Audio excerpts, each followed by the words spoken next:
बात सिर्फ इतनी ही बनी है अब तक कि जो फैमिली ने या दोस्तों ने मिलकर डिसीजन लिया है, इसकी बॉडी को सिर्फ मॉर्चरी में रखेंगे।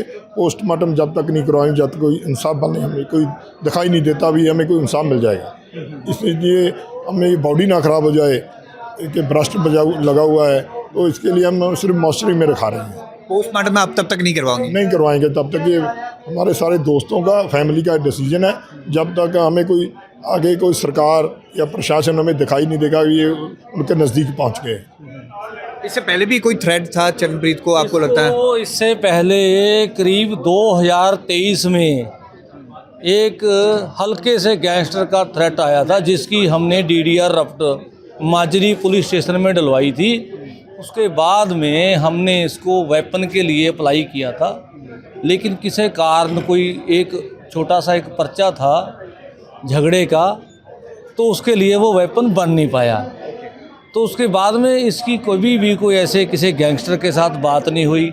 बहुत अच्छे स्वभाव का लड़का था और अपना खुद का काम करता था, हैंड टू माउथ था। ये नहीं था कोई बहुत करोड़पति था, बहुत अच्छा लड़का था। और नज़दीक गांव में किसी से भी पूछ लो, किसी को भी कभी ज़रूरत पड़ती थी कि जितने थोड़े बहुत पैसे दे सकता था, ये उनकी माली मदद भी करता था। जो आज हुआ है ये चंडीगढ़ प्रशासन के मुंह पे एक चपेट है कि चंडीगढ़ में, जो चंडीगढ़ को हम सेफ साइड मानते हैं, आज चंडीगढ़ में दिन दिहाड़े सुबह के टाइम एक मर्डर होता है।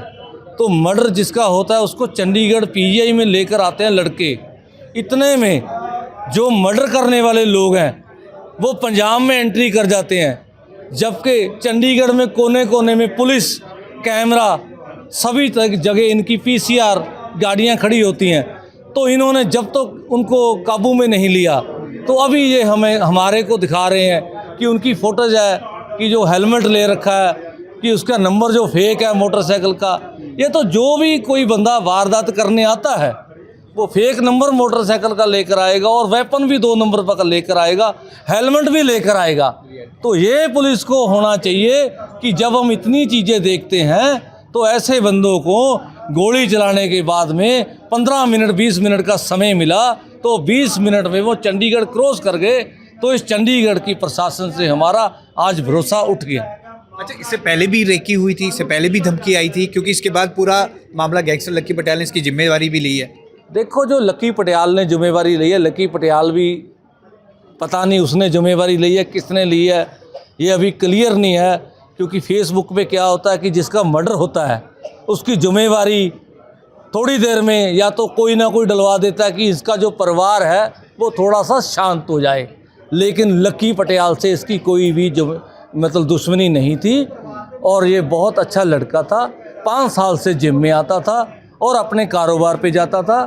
इसकी कोई भी ऐसी किसी के साथ दुश्मनी नहीं। जो 2023 में भी इसको थ्रेट थोड़ी सी कॉल आई थी, वो भी किसी लड़के के कारण जो थोड़ी सी मिस्टेक हुई थी वो क्लियर हो गई थी। उसका भी कोई दुश्मनी के साथ चक्कर नहीं था। तो उसकी भी हमने DDR रफ्ट डलवाई थी कि हमारे को इस नंबर से कॉल आया, और 23 से लेकर आज तक कभी भी उसको कोई फ़ोन नहीं आया। जो झगड़ा ਹੁੰਦਾ ਸੀ ਵੀ ਕਿਤੇ ਮਾੜਾ ਮੋਟਾ ਹੋ ਵੀ ਜਾਂਦਾ ਸੀ ਤਾਂ ਵੀ ਆਪਾਂ ਬੈਠ ਕੇ ਨਿਪਟਾ ਦੇ ਕਰਦੇ ਸੀਗੇ। ਮਾਮੂਲੀ ਝਗੜੇ ਹੁੰਦੇ ਸੀਗੇ, ਕੋਈ ਜ਼ਿਆਦਾ ਇਦਾਂ ਵਾਲਾ ਕੋਈ ਨਹੀਂ ਸੀਗਾ ਵੀ ਆਪਾਂ ਕਿਸੇ ਗਰੁੱਪਿਜ਼ਮ 'ਚ ਹੈ ਜਾਂ ਉਹ ਕਿਸੇ ਗਰੁੱਪਿਜ਼ਮ ਸੀ, ਇਦਾਂ ਬਿਲਕੁਲ ਵੀ ਨਹੀਂ ਸੀਗਾ। और उन्होंने पिस्टल के अप्लाई किया था आम लाइसेंस के लिए? बिल्कुल करिया सीगा कि उन्होंने पहला थ्रेट आईयां सीगियां, उन्होंने अप्लाई भी किया सीगा, काफ़ी चक्कर भी लाए, पर कोई प्रशासन वालों 1% ਦੀ ਵੀ ਉਹ ਉਹਨਾਂ ਨੇ ਨਾ ਸਿਕਿਉਰਿਟੀ ਵਗੈਰਾ ਨਾ ਉਹ ਵੈਰੀਫਾਈ ਕरेंगे ਬੰਦੇ ਜਿਨ੍ਹਾਂ ਨੇ ਥ੍ਰੈਟ ਕਰਿਆ ਸੀਗਾ ਹੁਣ ਤੱਕ। ਤੇ ਉਸ ਤੋਂ ਬਾਅਦ ਤਾਂ ਆਰਮ ਸੈਕਟਰ ਦਾ ਆਰਮ ਤਾਂ ਕੀ ਦੇਣੀ ਸੀ। जब तक यहाँ पर बॉडी रखी हुई थी 3 घंटे तक तो इनसे रिकॉर्डिंग नहीं निकलवाई दी, कैमरे की फ़ोटोज़ निकली। आके हमें सेटिस्फाइड करने की कोशिश कर रहे हैं। उससे बेटर तो ये है ना कि जो क्रिमिनल है उनको पकड़ ले। 5-5 मिनट में आ जाते हैं, ये इन्वेस्टिगेशन रह गई है, आपका फ़ोन रह गया है, आपका गाड़ी की चाबी रह गई है, कोई आता है हमें ये बयान लिखवा दो। एक्चुअल ਜਿਹੜੀ चीज़ करनी चाहिए वो तो कर नहीं रहे ना। ਇੱਧਰ ਤੁਸੀਂ ਉਹਨੂੰ ਦੇਖਣ ਆਈ ਜਾ ਰਹੇ ਹੋ, ਬਾਰ-ਬਾਰ ਤੁਸੀਂ ਇਨਵੈਸਟੀਗੇਟ ਕਰੀ ਜਾਂਦੇ। ਅਸੀਂ ਇਨਵੈਸਟੀਗੇਟ ਕਰਨਾ, ਫਿਰ 15 ਮਿੰਟ ਬਾਅਦ ਆ ਕੇ ਇਹ ਕਹਿ ਦਿੰਦੇ ਜੀ ਤੁਹਾਡੇ ਤਾਂ FIR ਨਹੀਂ ਹੋਈ। ਫਿਰ ਤੁਸੀਂ ਕਹਿ ਰਹੇ ਹੋ ਅਸੀਂ ਟੀਮ ਲਾਤੀ ਹੈ ਸਾਰੀ। ਹੁਣ ਮੈਡਮ ਆਏ, ਮੈਡਮ ਉੱਧਰ ਆਉਣ ਤੋਂ ਪਹਿਲਾਂ ਅਸੀਂ ਗੱਲ ਕਹੀ ਕਿ ਬਾਹਰ ਗੱਲ ਕਰ ਲਓ, ਬਾਹਰ ਤਾਂ ਇਹਨਾਂ ਨੇ ਗੱਲ ਕੀਤੀ ਨਹੀਂ। ਅੰਦਰ ਗਏ, ਅੰਦਰ ਕਹਿੰਦੇ ਅਸੀਂ ਬੋਡੀ ਦੇ ਕੋਲ ਆ ਕੇ ਗੱਲ ਨਹੀਂ ਕਰਾਂਗੇ। ਪਰਸਨਲ ਨੂੰ ਉੱਥੇ ਵੀ ਆ ਕੇ ਰੂਮ ਚਾਹੀਦਾ ਜੀ। ਹੁਣ ਕਿਵੇਂ ਸੈਟੀਸਫਾਈਡ ਹੋ ਜਾਈਏ ਜੀ ਇਹਨਾਂ ਤੋਂ? फिर आप तब तक पोस्टमार्टम नहीं करोगे? नहीं, ਪੋਸਟਮਾਰਟਮ ਦੀ ਹਾਲੇ ਤੱਕ ਜੀ ਕੋਈ ਗੱਲ ਨਹੀਂ ਹੋਈ ਹੈ। ਹਾਲੇ ਸਿਰਫ ਪੁਲਿਸ ਨਾਲ ਇੰਨੀ ਗੱਲ ਹੋਈ ਹੈ ਕਿ ਅਸੀਂ ਮੋਰਚਰੀ 'ਚ ਰਖਾਵਾਂਗੇ। ਪੋਸਟਮਾਰਟਮ ਦੀ ਸਾਰੇ ਨਾਲ ਸਲਾਹ ਕਰਕੇ ਜਿਵੇਂ ਸਾਨੂੰ ਲੱਗਦਾ ਹੈ ਕਿ ਪੁਲਿਸ ਕਾਰਵਾਈ ਕਰ ਰਹੀ ਹੈ ਉਹ ਤੋਂ ਬਾਅਦ ਅਸੀਂ ਇਹ ਗੱਲ ਕਰਾਂਗੇ ਪੋਸਟਮਾਰਟਮ ਦੀ।